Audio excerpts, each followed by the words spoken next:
کہ میں نے آج صبح کی نماز کے بعد ایک دفعہ میں نے خودکشی کرنے کی کوشش کی ہے،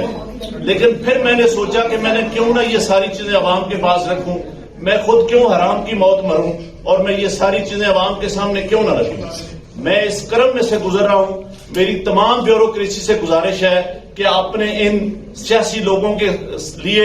جو مختلف شیروانیاں سوا کے منسٹر بننے کو پھر رہے ہیں، ان کے لیے کوئی غلط کام نہ کریں۔ ہم لوگ یہ کام برداشت۔ فوج نے الیکشن بالکل ٹھیک کروائے ہیں، جو فارم 45 ہے وہ آج بھی پورا ہے، دوبارہ الیکشن کرانے کی بھی ضرورت نہیں، صرف فارم 45 اکٹھے کر لیں، اس کے اوپر سارے رزلٹ کلیئر ہو جائیں گے۔ بالکل بے ضابطگیاں تو چھوٹا لفظ ہے، جو یہاں پہ ہوا ہے کہ جو لوگ آزاد امیدوار 70 80 ہزار کی لیڈ سے جیت رہے تھے، ہم نے ان کو ہروایا ہے اور ان کے اوپر جعلی مورے لگا کے سب کو ہروایا۔ دیکھیں، میں یہ ساری اس غلط کاری کی ذمہ داری اپنے اوپر لے رہا ہوں اور ساتھ آپ کو بتا رہا ہوں کہ جو چیف الیکشن کمشنر ہے، جو چیف جسٹس ہے، وہ بھی اس کام میں پورے شریک ہیں۔ میرے اوپر کوئی دباؤ نہیں ہے، میرے باپ دادا بھی انگریزوں کے خلاف اور سکھوں کے خلاف جنگیں کرتے رہے ہیں، لڑتے رہے ہیں یہ ملک بنانے کے لیے۔ اب میں اس ملک کو توڑنے کا حصہ نہیں بن سکتا۔ دیکھیں، میں نے راولپنڈی کے لیے 16 گھنٹے کام کیا ہے، میں نے یہاں رنگ روڈ بنایا ہے، دوچا ڈیم بنایا ہے، ہولی فیملی ہاسپٹل بنایا ہے، جم خانہ بنایا ہے،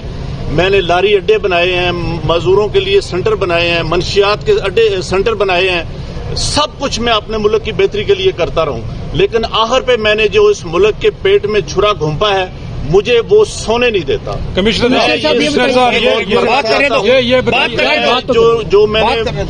ظلم کیا ہے مجھے اس کی سزا ملنی چاہیے، اور باقی بھی اس ظلم میں جو لوگ شامل ہیں ان کو بھی سزا